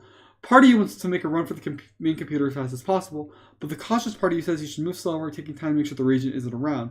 You look up at Roxy, who waits patiently for you to decide what to do. I say we run. Normally, I'd be cautious. I'd say we'd be cautious, but you know what? I'm going to do the opposite of what I normally do, because otherwise I'm getting game overs. Okay, I gotta not be smart. I gotta pick what I think would be the dumb option. You decide there's no time to waste. We have to get to the main computer terminal, you tell Roxy, as soon as possible. Okay, she nods. Let's go. You leave the storage closet behind and plunge into the hall, moving quickly. There's no time to waste. Even though you're worried about encountering the reagent again, you don't know what Gregory did to Roxy, and you're willing to bet it won't take long to get in. If you don't get to the computer terminal quickly, there's no telling what will happen. The hall seems darker than usual, a suspicion that confirmed as you get on the public air of the Pizzaplex. Half the neon signs have gone dark, even though you don't know why. Something to do with the reagent, or something Gregory did. Whatever it is, it makes you rush to the computer room less safe than you'd like. It makes you rush to get to the computer less safe than you like. The best you can do is scan the darkness as you continue on, hoping you'll spot anything that moves before it spots you. At the bottom of the main lobby, stairs up to the main stage. You pause for a breath. Also, the darkness above you isn't very inviting. Roxy seems to sense your hesitance. I think I might know another way, Cassie. There's an elevator that takes us near the main terminal room. An elevator? That doesn't sound much better, but if it's in the less exposed part of the Pizzaplex, maybe it's not a bad idea. You glance up the stairs one more time, and then again. You're more familiar with the main stage area, so you'll know the best way to retreat if you run into unexpected dangers. Let's do elevator. Nope. Womp womp. Okay, you say to Roxy, let's get to the elevator. Roxy grins. Follow me. So you to a far corner of the Pizzaplex in a remote hallway that's only for bots and employees. It's pitch black though, and you hesitate to enter. There's no telling what might be down there. And just because you haven't seen evidence of the reagent doesn't mean it's not still out there somewhere. I'm not sure about this, you say. Roxy puts a supportive hand on your shoulder. I know, but I'll be with you. She pauses. I don't think we should waste any more time. Why? Roxy frowns. I'm starting to feel funny, Cassie. That can't be good. Okay, let's go. With Roxy by your side, you head down the hallway, letting the darkness swallow you. It's so dark you can barely see the animatronic's large forms beside you. You run a hand along one of the wall to help keep your bearings. Finally, at the end of the hall, where you feel around until you locate the elevator button. There's a ding as the door opens, and suddenly you see. Not well though. The elevator is lit up only by the control panel. Still, it's better than nothing. You and Roxy go inside as you press the button for the floor with the computer room. The elevator begins to ascend. You breathe a sigh of relief, one step closer to fixing Roxy.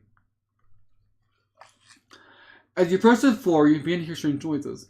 What's that? I don't know, says Roxy. They're getting louder and closer. A moment before the door opens, you lunge for the hold button, so the door remains shut. Is it the reagent? You listen as the noise dwindles.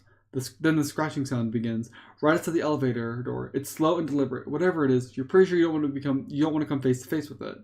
But the elevator door will only stay closed as long as you keep pressing the button. You're trapped. Roxy, what do we do? You say as the scratching continues. She doesn't respond. Roxy? When you turn, Roxy is staring at you, but she doesn't look like the Roxy you know. Her eyes glow red and her teeth are bared. Cassie, she has trouble speaking. It's too late. A growl escapes her. I'm sorry, Cassie.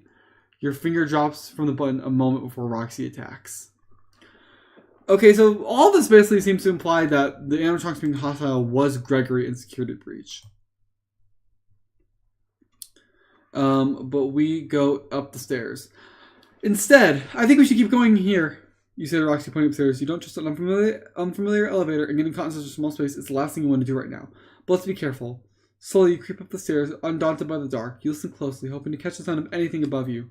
But the Pizzaplex seems even quieter than usual. Between the darkness and the silence, it's a lot less fun than you remember. You reach the top of the stairs and freeze, immediately spotting movement in the distance. Get down! You and Roxy crouch, waiting and watching.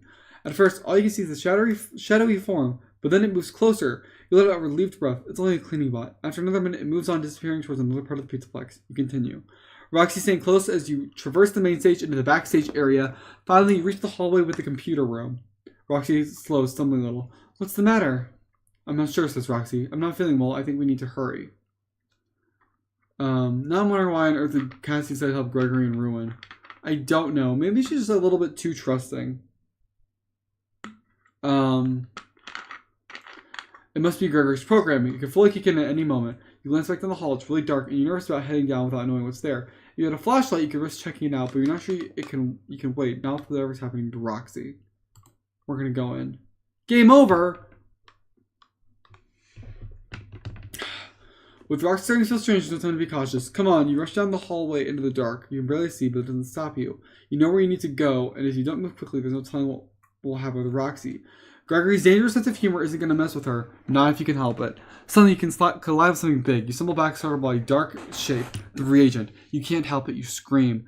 And then you run, pushing past Roxy towards the main stage. Cassie, wait! In your panic, you barely hear her. Heart pounding, mouth dry, you run back into the Pizzaplex, terrified as you duck behind the column to hide. You crouch down, hoping the reagent didn't see where you went. That'll move on. Cassie? Roxy calls out to you again, close this time. Cassie, where'd you go? Come back out. It's safe. Safe? Cautiously, you move back up behind the column. Roxy sighs, spotting you, and comes over. You didn't even run away. It was just a cleaning bot. It's already gone. Relief flashes over you, then regret. You were such a coward running like that. I'm sorry, Roxy. I didn't mean to run away. I got scared. Oh, Cassie. I won't run again. Not to get your programming fixed quick. But Roxy doesn't move out of her way. We look up at her. Her eyes have turned a strange shade of red and her teeth are bared. Sorry, Cassie, Roxy said, her voice half a growl. I think it's too late. You back away, but there's nowhere to go. Roxy lets out a vicious snarl and attacks. Okay, so both of those were dead ends. Literal dead ends, because we get dead. So let's go back. So stairs and elevator are both bad. So I guess be cautious. Okay. We need to find a flashlight, I guess. With the reagent still possibly active out there, you don't want to risk barely the Pizzaplex running into it. So with Roxy close behind, you carefully open the door into the storage room. You search both ways, but don't see anything concerning. Keeping quiet, you move on out into the hallway, making it your way towards the main computer room. The Pizzaplex seems quieter than usual, and darker. You realize, especially when you reach the lobby area, most of the neon lights have gone out, leaving only a handful to illuminate your way. You look questioningly at Roxy, but she only shrugs. Is this Gregory's work or something to do with the reagent's mission? You don't have time to ponder this. Suddenly, there's a quick movement in the distance. You freeze. What was that? I don't know, whispers Roxy. You see it again, barely visible in the low light. A dark shape like a moving shadow. Maybe it's a cleaning bot or a security bot. You're too afraid to get closer in case it spots you, or it's something more dangerous. Maybe we should wait till it's gone, Roxy says. However, the longer you wait, the less time you'll have to undo Roxy's throw. Jeez, that made me jump. Have you escaped the Pizzaplex yet? Not yet, Ozone. Not yet. How's it going, though? Hope you're doing okay. If only lights are working normally, or if you had a flashlight. I don't have a flashlight, game! Or book. Okay. Quietly, you watch shadowy shapes as it moves around. It makes its way towards the Pizzaplex at a frustratingly slow pace. One that makes you itchy with impatience. If only you could see what it is, but the only thing you can make out is an indistinct, mysterious form. Finally, it moves out of view into another part of the Pizzaplex. When you're sure it's gone, you jump up, waving Roxy forward. You wasted enough time it is, and there's no telling how long you have before whatever Gregory did to Roxy's programming kicks in. You're not only looking, but you're listening as well. Ears strained to pick up over the slightest sounds, but the Pizzaplex is almost deadly silent. You hear only your and Roxy's faint footsteps as you make your way toward the stairs. There, Roxy pauses suddenly. Come on, Roxy, urge. If we go this way, we'll be at the main computer. We'll start in no time. Here, wait, is this the same thing as before? The elevator or stairs? Elevator, game over, yep. And then, Okay, so this here's also game over. Oh wait, no, it's not? Okay. So it seems to be another split choice. Hey Ozone, hey Ozone, hey Ozone. What's up, guys? Not much Ozone. I'm reading. You're gonna be streaming tomorrow? What are you streaming? I don't think I'm gonna be streaming tomorrow. Maybe I'll play like a chill game. I want to play more Viewfinder, but we'll just see. Maybe I'll have to. I don't know how long it's gonna take to finish this book actually. So maybe I'll be streaming this again tomorrow. I still need to read these books. Yeah, they're pretty good. A bit of spoilers, Ozone, because we're on night 5, just so you know. But yeah, you don't trust taking an elevator. You don't know. Yep. Is this the exact same? Inside, there's a computer you were looking for, along with the monitor showing various areas of the Pizzaplex. To your surprise, you spot the reagent, but it's not moving. It seems to be parked in the storage area. That must mean it's finished the sweep of the Pizzaplex, which is a relief. The last thing you need right now is to be dealing with that threat too. You're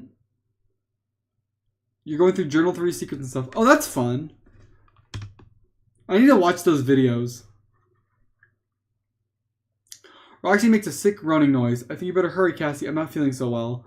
You don't waste any more time. You can't interface there. Oh wait, you can interface there. You instruct Roxy, pointing at a port on the control panel. Roxy obeys, and with a few keystrokes, you have her protocols pulled up. Gregory's smart, but so are you. Within a few minutes, you find the suspect bit of programming. But as you try to go deeper into the code, a monitor suddenly flickers, and a question pops up. Rock, paper, or scissors? Ugh, he says, it's another one of Gregory's games. I don't know, says Roxy. She doesn't sound well at all. Which one is the right answer? I'm not sure. You respond, but there's one way to find out. Alright, chat. Do I pick rock, paper, or scissors? Which one do I do, chat?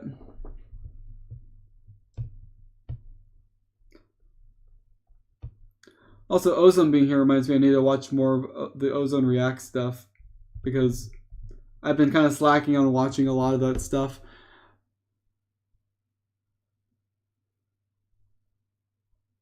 Rock? Rock? Okay, chat's saying rock. Sweet. Sorry, Ozone, but they said rock. Oh. I'm just gonna quickly check. Would the other ones have been game overs? Yeah. Scissors? Yeah. Okay. Well, we'll go for rock. So thank you, chat. You guys, your 2-to-1 vote has saved my life. I will now always trust you when it comes to life-threatening decisions.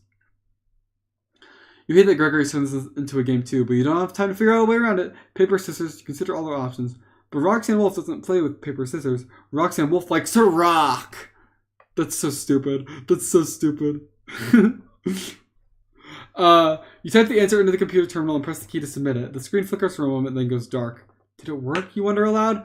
Then a spray of colors appear on the monitor. Fireworks. Exploding into a variety of vibrant hues. A pair of words appear in the mist. Good choice! You did it! Cries Roxy. Something has shifted my programming. Whatever Gregory did, it's undone. I'm not going to turn on you anymore. You lean back into the chair. Thank goodness. Your celebration is short-lived. Suddenly an alert pops up on the computer screen and a warning flashes red.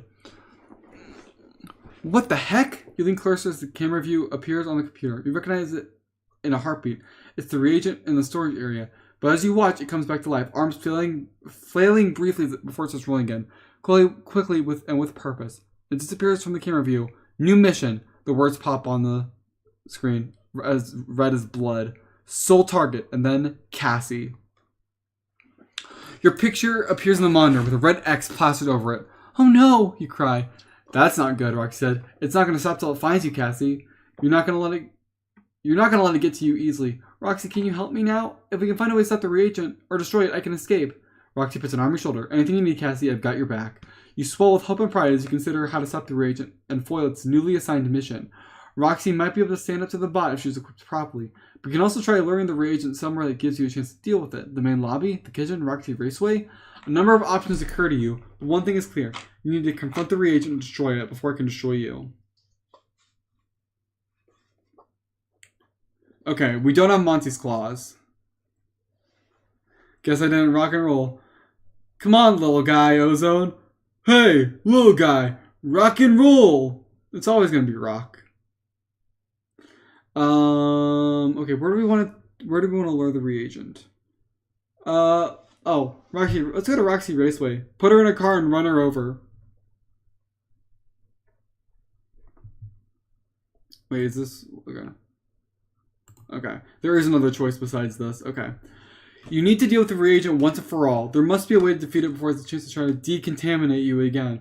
And you think you know the best way to do that. Best place to try and do that. Roxy Raceway. We're better to team up with Roxy and corner the bot than on our own turf.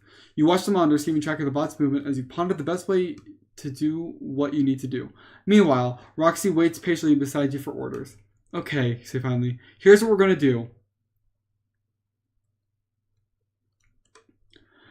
Here I am! You said in the message area, spinning around and feeling a little silly as you yell and make a bunch of noise. Here I am! A containment! A contaminant! Come and get me! I just realized, where's Chica through all this? I don't know. She's probably just eating food. Eating pizza. You feel a little silly, but also scared. The last thing you want to do after the reagent cornering in the kitchen was come face to face with it again. But here you are, trying to get its attention. Come and clean me up! I'm right here! Your heart jumps as you hear something somewhere. In the low light, it's hard to see what might be approaching you. You scan the area for any hint of movement. There, a dark form rolls into view. An outline that sends a cold shiver down your spine. The reagent. The moment it spots you, it freezes and lets out an angry screech. It starts to raise its nozzles, but you turn and run, not waiting to see more. As you hoped and feared, the reagent immediately pursues you. Your sneakers slap against the floor of the Pizzaplex as you reach the entrance of Roxy Raceway and bolt through it. Unfortunately, the reagent is gaining faster than you expected. Gaining faster. Is that a term? Does it mean gaining on you or getting faster? I don't know. It's on your heels as you reach the stairs, nearly tumbling down them to make your way to the raceway floor. Roxy, get ready! You yell. You reach over to the floor, head across it to the track, climbing onto it, but you only make it a few more steps before the reagent catches up to you. It surges past you, coming around to block your way, raising its nozzles menacingly. A moment later, a go-kart collides with it at top speed! Vehicular bot slaughter! Let's go! There's a vicious crashing sound of metal against metal, and the reagent goes flying, landing hard and skidding to a stop further down the track. Pulling the goat to one side of the track, Roxy looks back at it. Is it dead? The reagent isn't moving. I'm not sure, you say. Cautiously, you approach the mangled bot that was, until a moment ago, the reagent. It moves suddenly, causing you to jump back. The bot is damaged, but unfortunately not destroyed. You can see it try to raise a nozzle to point at you, which means you need to think fast. A panel on the reagent's front has been smashed open, revealing its internal boards and wiring. If you had something to stab into the circuit board, that would probably take care of it. Or maybe ripping out the wires would be good enough. Either way, you need to work fast. Well, we don't have a screwdriver. Because we have Sodaroni, though. Can't we just, crack that open and pour it on top? Limited choices suck. We could totally just short-circuit it with soda. I'll try to remember the warning and game over. Yep. Even badly damaged, the reagent is still a threat. Its lamps flailing, trying to take aim at you. Moving quickly, you dart forward and reach for the open hatch in the bot's chest, grabbing wires and yanking. An electric shock jolts through you. You cry out and stumble back, your skin burning where it touched the wires. Worse, pulling them out doesn't seem to do anything. The reagent shudders again, one of its nozzles flying up and pointing directly at you. You try to cry out, but the chemicals begin to spray, choking you before you can make a sound. You turn away and try to get to safety, but only manage a few steps before your limbs begin to tremble. A moment later, they stop working altogether. The only thing you can do is cough and gasp as you fall to the raceway floor. There, you roll on your back and staring up at the shadowed ceiling above. Tears fill your eyes. Beyond that, a blur of a familiar shape appears, Roxy. But she's too late this time. The last thing you hear is Roxy calling your name before darkness descends. Okay, so that's just a death trap. So let's instead go to the main lobby. Oh, what'd I do? There we go. You need to do the reagent once for all. If you're going to do that, you decide you need plenty of space to work, like the main lobby.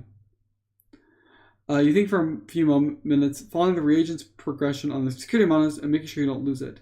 Okay, you say to Roxy, here's what we're going to do. You take a deep breath, stealing yourself. I'm a robber. Put your hands in the air and put all the me in the bag. I'm stealing myself. Oh, that's such a stupid joke. I'm so sorry, chat. Around the corner, you hear the reagent rolling closer, no longer swooping for organic material, but rather one target and one target only, you.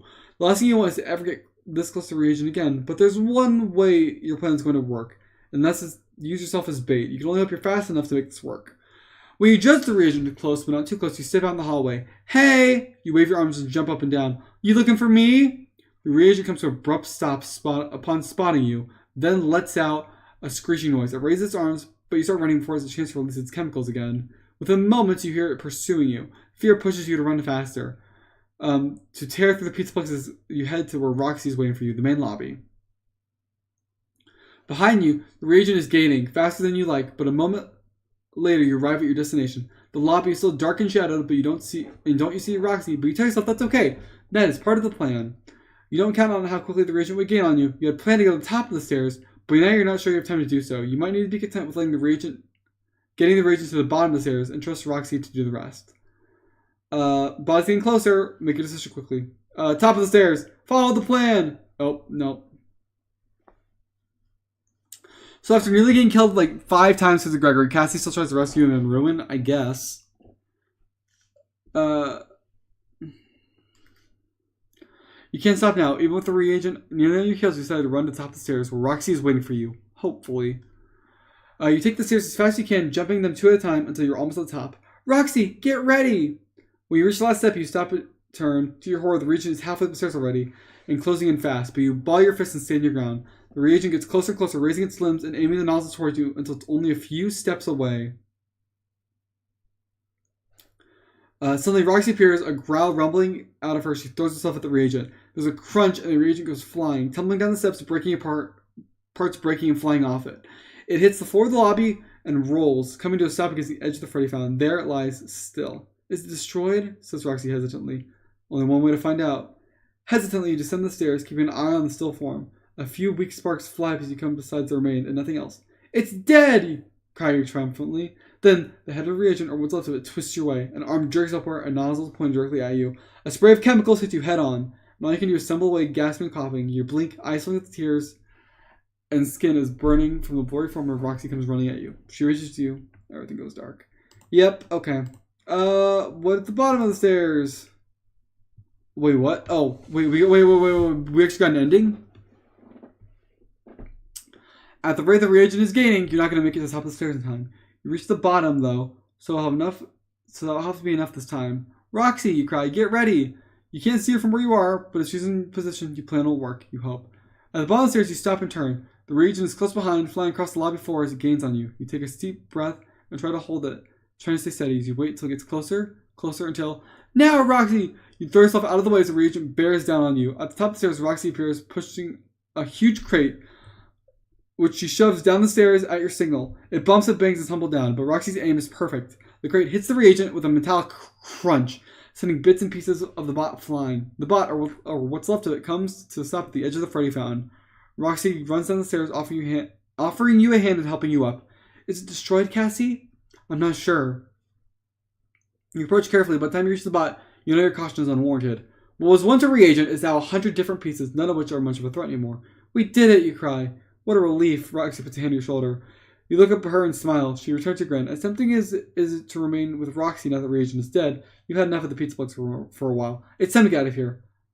Roxy seems to sense that. Come on, I'll walk you out. Together, you go to the main entrance, and when you try the door, it opens for you, letting in a blast of cool air that hints at dawn's arrival. It's almost morning. Almost another time for the day in the Pizzaplex, but you'll be long gone before the crowds arrive. Come play with us. Come play with us again, Roxy says, waving goodbye. Oh, don't worry, you say, stepping out into the door and out of the Pizzaplex. I will. The end. Okay. So, we got an ending. We escaped the Pizzaplex! Okay, so... This obviously isn't the canon ending, but I've been going for almost 2 hours and my throat hurts. So I think quickly, without like rereading the whole thing, I'm going to go back and do just look through night 1 and night 2 probably, to try and see if there's like any big changes, like for the flashlight or a key card. We never went left down the hallway. Okay, so we can find a flashlight going left down the hallway for next time.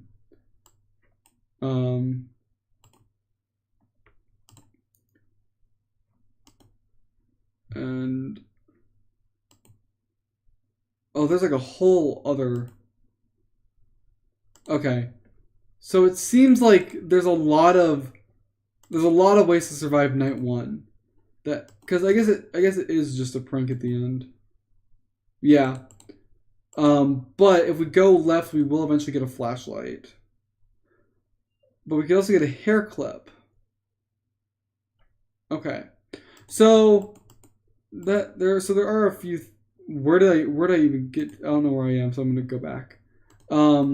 It seems like that's how you get the flashlight, which will help us in later nights.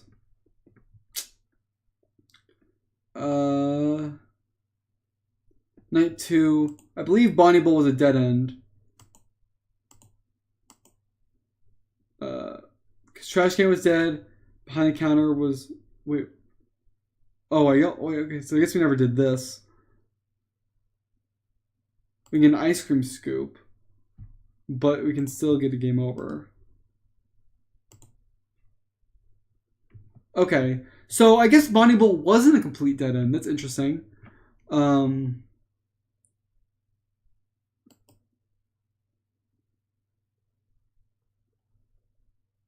pretty sure if you follow Gregory Night 3. Oh wait, no. Oh, we could have used the food service key card. We can hide in the freezer. Okay, so there's lots of ways to survive. It seems like it's not like the other books where it's like there's one correct path to take. But there are a lot of different items to get. I think maybe I'll come back tomorrow actually, and we'll try to get some of the secret endings. I think, and I might talk to some people who've already read the book and get a few like hints on where to go, to get like this special item, because there is that all access key card that we haven't seen yet. But yeah, I think that's gonna be the plan. So yeah, I wonder if the pit Vengers will return in this book. That's a very good question. What if Cassie, like we get like the canon ending is Oswald being like, I need you to join a team, the Pit Vengers season 2. Oh man, my throat is so dry. I drank all my water. But yeah, I think that's gonna be it for this stream. But you know, I do want to continue this. I did like it. And we got one ending. It took a while, but we got an ending.